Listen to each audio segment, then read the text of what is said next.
This is Pet Life Radio. Let's talk pets.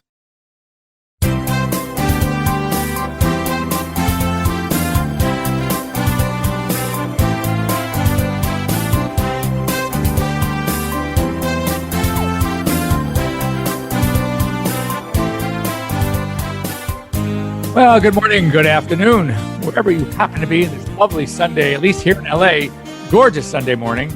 And I hear, speaking to our producer in Florida, it is pretty nice there too. So if you're lucky enough to be in one of these places, you're going to have a great day. Anyway, I am here with you for the next 30 minutes here on Pet Life Radio's Ask the Vets with Dr. Jeff. I'm your host, Dr. Jeff Werber, and here for you, here for your pets, here to talk about anything you want to talk about your pets. The advice is free. Imagine that, getting free advice. That's getting more and more difficult to do. So while you have an opportunity every Sunday here with me on Ask the Vets with Dr. Jeff, is your chance to get some freebies. So anyway, give us a call, 877-385-8882. Once again, 877-385-8882. Or better yet, you can reach us here on Zoom. You go on to the website, PetLifeRadio.com. You click on shows, Ask the Vets with Dr. Jeff. Just follow the trail, and you'll see a link left for you by our producer, Mark, and you will be able to reach us and join us here live. And on the bottom, I'm sure you've done Zoom calls before. You see little participants. Right now, we have a 2. I want a 5. I want to hear from you. Now's your chance to give us a call. So since I know many of you are shy, first of all, I'm just very curious to know, we talked a little bit about it last week, how we're a couple of weeks out of after Halloween. Any problems? I not heard from anyone. I said I'd like to hear from anybody who had issues, or even if you live someplace where there were no issues. I bought a big bag. I think I said this. I bought a big bag of candy from Costco. It had everything. Unfortunately, it had everything that I like. We got, because of some restrictions here in Los Angeles, in my area, they were not allowing the congregating of kids for trick-or-treat. Therefore, guess how we digged into this bag? Zero. That bag is still full. Well, not anymore. It was full until I got a hold of it. And I'll be eating it for probably the next several weeks. But next year, I'm buying stuff that I don't like because this is ridiculous. So, all right, a couple of things here. Perusing the news in the veterinary world. And this is stuff that, I think you'll want to know about. It's appropriate for you as well. Here's one, actually 2. Walmart and Chewy, they already have in-store clinics in some states. Now they have opening up and starting to compete with Chewy, an online pet pharmacy. They're also now offering pet insurance and dog walking and pet sitting services. So they are trying to now be a one-stop shop. Their clinics are very simple clinics. It's mostly wellness clinics. They're not doing surgeries. They're not doing dentistries. But, you need vaccines, whatever. I'm not recommending you do it. You go there. But, for me, as you know, it's all about the relationships. I don't want clients. I don't think you should be going to one place for this to get a shot so you can save, $5? No, pick a veterinarian that you like, that you trust, that you're comfortable with.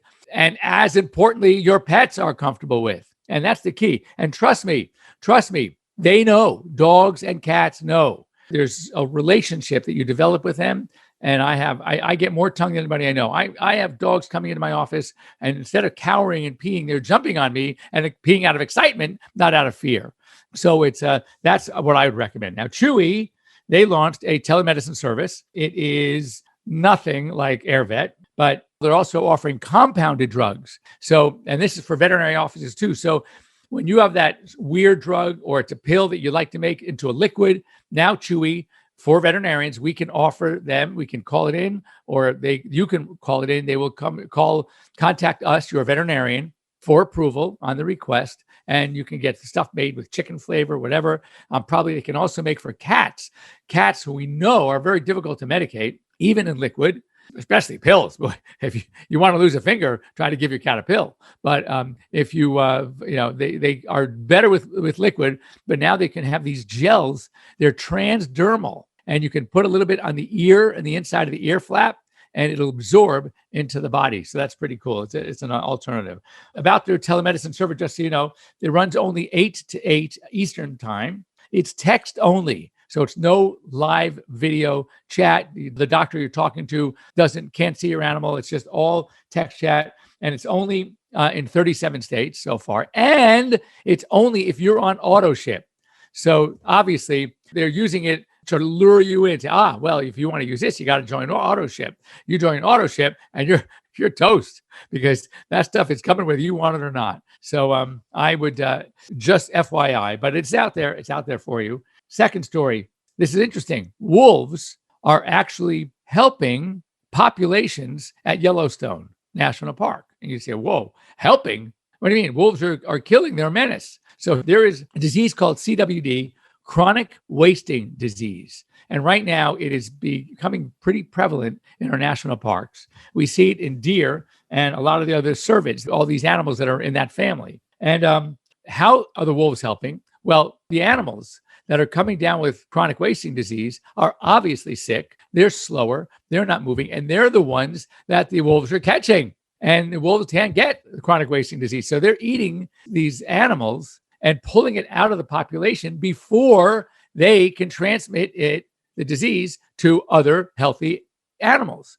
So in essence, it's really, it's all about survival of the fittest. It is helping the population dynamic by preventing the spread of CWD from deer to deer to deer, because the wolves are getting a hold of the sick deer before they have a chance to transmit the disease to other healthy deer. Hey, this is nature. This is how it works. I'd rather another animal do this kill than hunters, because they don't know necessarily which ones are sick or not. They're oftentimes killing off very healthy animals for the sake of what? Sport? It's one thing if you like venison and you're going to eat the deer. Okay. I mean, if you're that kind of person, but to kill for sport, or to kill for ivory, or to kill for tusks and rhinos, that is, in my simple word, disgusting. So anyway, that's what I get to be here on my own radio show. I get to say it like it is. Here's real nice, good news. Speaking of which, the natural habitats, an African lion cub was born at the Santa Barbara Zoo. Why is this important? Because having been to Africa, having been on safaris, there are a lot of animals are really having a tough time for many, many different reasons. So the fact that people don't like zoos, but guess what? Some of these zoos and these habitats, these natural habitats, sanctuaries that they are having for animals are, in essence, helping the natural populations. They are able to breed and promote these animals that they can then send back to wild. And so we want to keep these species alive. I was, it killed me to know some of that animals that we love and love to watch are on the endangered species lists and at the risk of being extinct. So it's terrible. So the fact that we can breed these animals successfully, I think, is a good thing. Now, here's something. This is not animal, but it's a study that I saw that, of course, we talked about before, what's going on in veterinary medicine, what's going on with the high suicide rates and the depression. So here's a good one. Depression and anxiety are tied to low fitness levels. At University College in London, study found that people with low aerobic and muscular fitness levels are almost twice as likely to suffer from depression and almost 60% more likely to experience anxiety. So that kind of tells us a lot, you think? So I think the overall, to sum it up, we have to get off our butts and start exercising. And it's not just cardio, and it's not just resistance training with light weights. It's both. They found that doing both, and I got to tell you, a friend of mine, actually, I've known him since elementary school. We used to go to camp together. He was also pre-vet, which was so unusual. The two of us, about the same age. He ended up not making it to vet school. He started working in a research lab as a pre-vet, liked it a lot, got involved in a study. P.S. He became a medical doctor. He's a cardiologist. And we were talking, we'd mention up, he's in Florida. And when I would go to the VMX in Orlando every year, we would get together.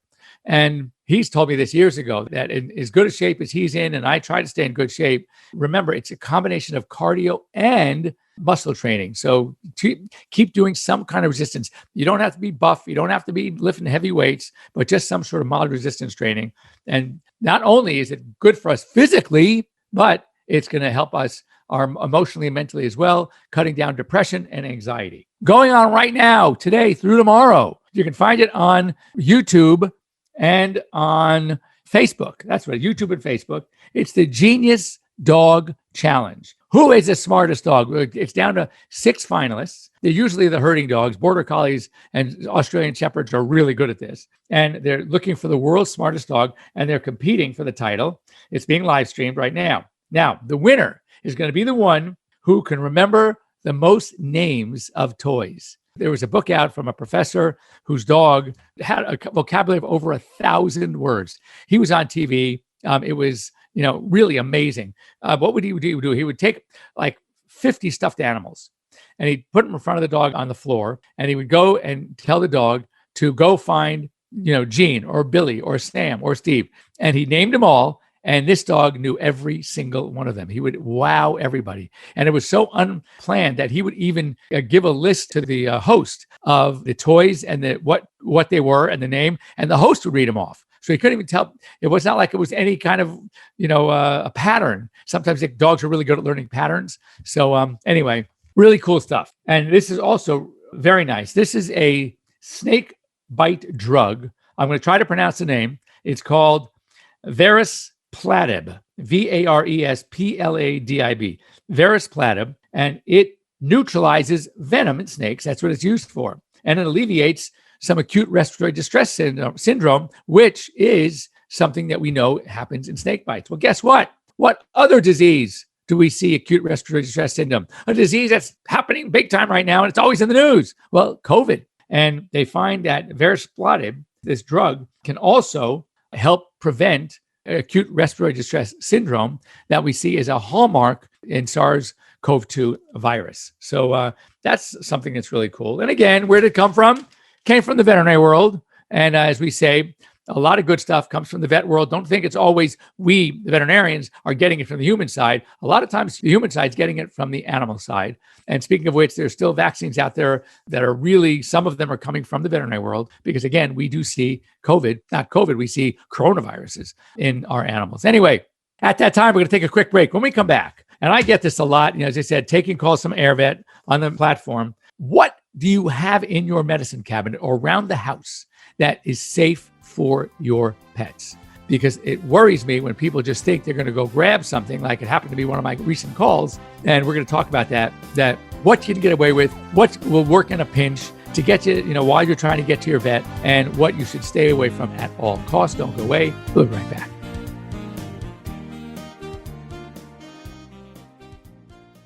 Are you listening to this right now with a cell phone clenched between your teeth as you frantically flip pages on your paper calendars? Or are you a new breed of groomer, bred for speed and efficiency of movement? 123Pet software automates your communications, doing the reminding, confirming, thanking, and marketing for you. 123Pet centralizes your schedule, employees, clients, inventory, and more. 123Pet is the business management software you need. Start minding your business today. Visit 123petsoftware.com. Mojo would swallow things whole. A chicken carcass, a bird nest, and assorted stones and sticks. After surgery, Mojo had skin issues. He was constantly itching and scratching, chewing the hair right off of his legs. DINOVITE.com. On the Dinovite, all of these symptoms disappeared. Dinovite is nutrition. If you love your dog, you need to put him on Dinovite. You won't believe how happy your dog will be. DINOVITE.com.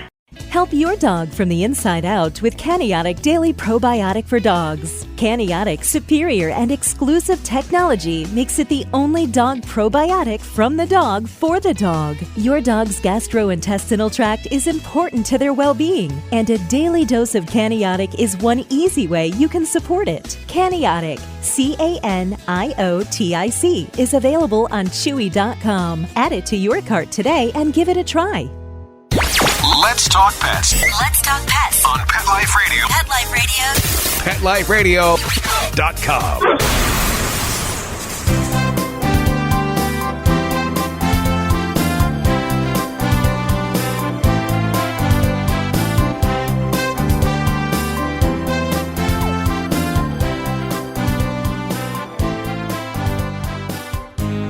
And welcome back. You're here live with Dr. Jeff Werber here, your host on Pet Life Radio's Ask the Vets. And before the break, we talked about what products might you have in the home or over-the-counter products that you can get without a prescription can you use on your pets?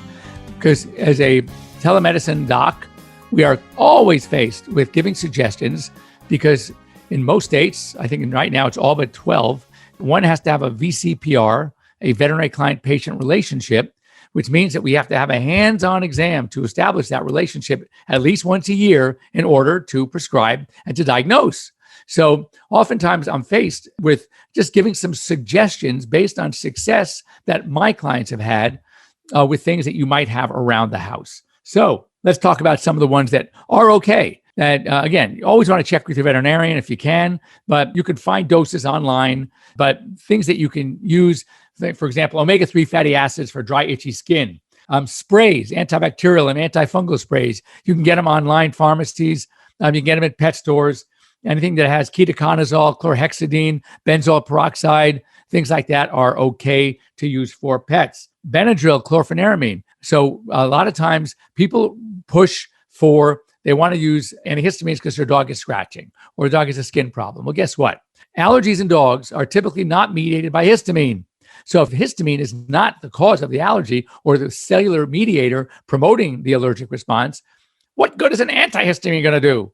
None. Very low role, very small role do histamines play. However, when I recommend them, it's not necessarily for the antihistaminic effect. It's for the mild sedative effect. It chills them out. It keeps them calm. It takes that edge away. Well, then if that's the case, the newer antihistamines that are the non-drowsy ones, they're not going to work either. So I still recommend the good old-fashioned Benadryl or chlorpheniramine, and those are the ones that we're hoping to get some sort of antihistaminic, a sedative effect over the antihistaminic effect. And for those dogs that their allergic response may be mediated by histamine, sometimes in the case of a bee sting or an insect bite, histamine may play a role, in which case those antihistamines, any of them, will and can be effective.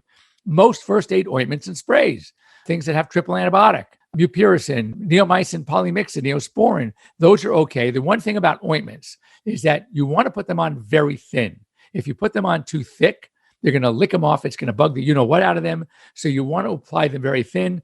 Now there are some products that are sprays, basically the triple antibiotic in a spray, and some even have pain relief, a little lidocaine in them. Will numb the area a little bit. Again, help to keep your pet a little more comfortable. Things like Bactine, pain relief spray, that's something you can use. What about cough? The best cough medication that we can have for dogs is a narcotic. It is called Hycodan or hydrocodone with homatropine, and or Tussigon is another name for it. These are prescription only. So what do you do if your dog has a cough? Well, there is something over the counter that could help, guaifenesin and dextromethorphan. Now, you do not want to use anything that is not those two. CF, for example, cold formula is not good. Some don't do well with phenylephrine, which is an active ingredient of some of these others. So you want to avoid those. How about NSAIDs, the nonsteroidals, the pain medications? So still in my book, the only one that has some merit, again, you might want to check with your vet, that I have often recommended in a pinch, not long-term, but if you have a dog that's in a lot of pain, they can't get to emergency or vet till tomorrow or the next day, you can get away. And that is good old-fashioned aspirin, not Tylenol. In fact, Tylenol will kill a cat. Let me say that one more time. Tylenol will kill a cat. Do not ever let your cat get a hold of a Tylenol, which is acetaminophen or any acetaminophen. Some of the other NSAIDs that are commonly used in the human world that you can get, like ibuprofen, those naproxen, not recommended for pets. The dosing is different. One dose, if it's appropriate, won't kill them, but it's really not appropriate. The only one that I would recommend is aspirin. Basically, it's one baby aspirin for every 15 to 20 pounds of body weight. Do it only once. Cats, on the other hand, is even less than that. Cats, if you ever had to give, for whatever reason, you're stuck in the middle of nowhere and you still want to talk to your vet about it, it would be basically 1/4 of a baby aspirin. 1/4 of a baby aspirin every 3 days. That's how sensitive cats are to these nonsteroidals. Preferably with cats, wait if you can and see your vet. Now, how about things that for sure you will not be able to get without a prescription or the involvement of your veterinarian? Antibiotics. There are no over-the-counter oral or injectable antibiotics. The allergy meds, the prednisone, the new Apoquil, Cytopoint, those are all veterinary related. Cyclosporine as an immunosuppressant, those are all veterinary only or doctor only. You'll have to get that from your veterinarian. And they're also really good prescription non-steroidals from your veterinarian. One is Carprofen, Rimadyl, Vetprofen, a bunch of different names, Novox. And the other one is Meloxicam or Medicam. Meloxicam is used on the human side. So if you're in a pinch, your veterinarian can prescribe Meloxicam from a regular pharmacy. As I said, the prescription cough meds, Tussigon or Hycodan, that has to come from your veterinarian.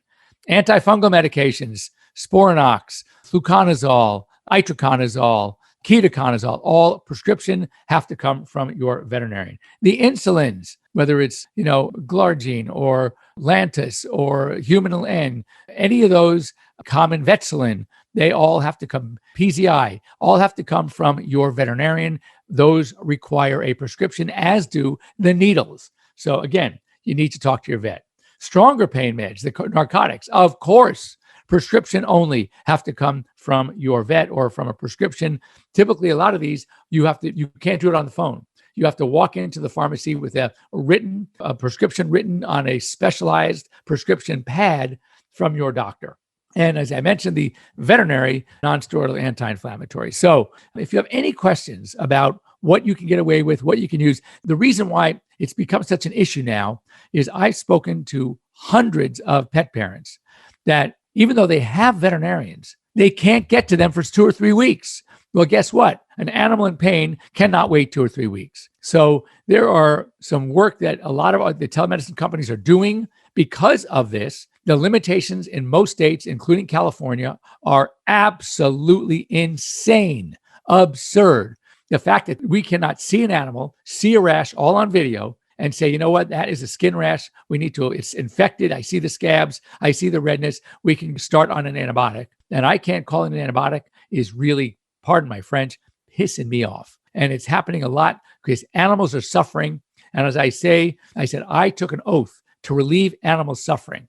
I did not take an oath that I can't call it a prescription to a pharmacist if I believe that animal needs it. So the veterinarian's oath is going to protect my behind when or if any of us ever get into trouble for using our common sense and knowing what we need to do. That's not dangerous. That's the thing. We're not talking about narcotics or tough drugs here. We're talking about an antibiotic. We're talking about maybe a little something, a Medicam, a Meloxicam, that is just a non-steroidal to eliminate pain. Anything that can help these animals is something that we're supposed to do as veterinarians. So we're going to see a lot more about this. Actually, he might even be the CEO or the president of the interstate boards of veterinary medicine, the ones that make all these rules for their respective states. He's on our board at AirVet. So we are working with him closely because there's got to be a solution. When I talk to a brand new pet parent who rescued a dog from a shelter, congratulations, right?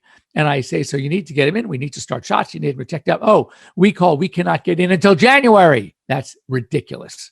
So anyway, oh boy, if you need anything, you call me. We're going to figure something out because I'm telling you, it is really bothering me that these animals are suffering because unnecessarily, by the way, because of ridiculously unnecessary strict regulations by state boards for what we can and should do and be able to do as practicing veterinarians. Anyway, with that, I'm going to let you go. Have a great week, everybody. Next week, we have a special guest. I'm not going to spill the beans now, but Mark, our producer, will sure be sending something out to you to let you know who we have. He happens to be an amazing cat specialist as far as behavior, and he's made his name for himself, and it's not just because of his many tattoos. So anyway, we'll be here same bat time next week here on Pet Life Radio's Ask the Vets with Dr. Jeff.